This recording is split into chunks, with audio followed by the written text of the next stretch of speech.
नर्मदा खुश है कि पापा ने उसको पंडित जी के सामने, समाज के सामने अपनी बहू स्वीकार किया है।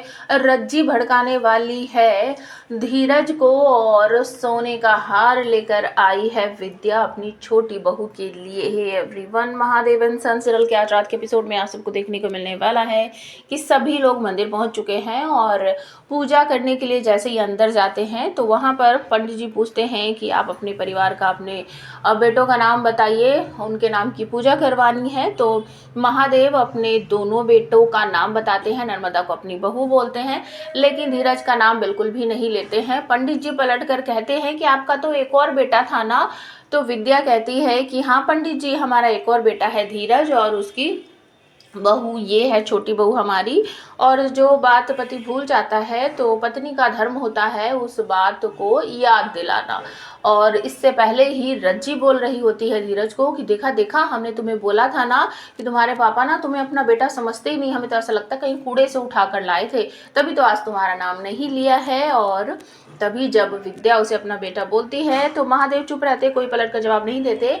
तो धीरज मुस्कुराने लगता है रज्जी की तरफ को देखकर। खैर वहाँ से पूजा वूजा करके जैसे ही सब निकलते हैं तो सामने पड़ जाती है भानु और उसका परिवार, लेकिन कोई कुछ भी नहीं बोलता है, चुपचाप से निकल जाते हैं। और भानु का जो भाई है वो चोरी छुपे कानों में कुछ कुछ बातें बोल रहा है कि जीजी हमने कहीं गलत तो नहीं कर दिया महादेव के घर में रज्जी को भेजकर। हमें ऐसा लग रहा है कि शायद रज्जी वहाँ जाकर एडजस्ट हो जाएगी, उस घर को अपना लेगी, और अगर सच में उसको धीरे से प्यार हो गया तो क्या होगा। और ये बात सुनकर थोड़ी सी बेचैन हो जाती है भानु। वो कहती है देखते हैं हम क्या करेंगे। तो तभी सभी लोग जब वहाँ से बाहर निकल जाते हैं तो विद्या एक छोटे से कोने में माँ गौरी का शायद मूर्ति है, वहाँ ले जाकर कुछ पूजा पाठ करवाएगी, पंडित जी को बोलेगी।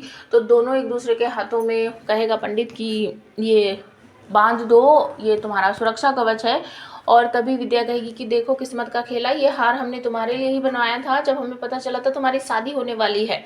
भानु जी अगर न्योता देती तो भी ये हार तुम्हारे पास जाता, और अगर नहीं देती तो भी हम माँ के हाथों से तुम्हारे पास भिजवा देते। और आज देखो ये हार हम तुम्हें अपने हाथों से पहना रहे हैं। तो वो रज्जी के गले में उस हार को पहना देती है, बहुत खुश होती है और कहती है कि हमेशा खुश रहो। तो रज्जी पलट कर जवाब देती है आंटी आपको ऐसा लगता है कि हम दोनों कभी खुश हो सकते हैं।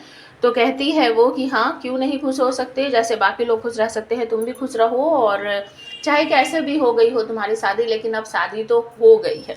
तभी वहाँ पर पीछे भानु और उसकी माँ भी आ जाती है। ये सब देखकर भानु मुस्कुरा तो रही है, लेकिन फिर वही कहती है कि हमें थोड़ी देर के लिए अपनी रज्जी बिटिया से कुछ बात करनी है। फिर वही रज्जी को भड़काने लगती है, तुम हमारा विश्वास जीतना चाहती हो तो तुम्हें ये करना है, तुम्हें वो करना है। और दूसरी तरफ मेले में कुछ गुंडे लेकर आ गया है रज्जी का भाई, जो कि धीरज को हमला करवाने वाला है या उसको रास्ते से हटाने की कोशिश करने वाला है।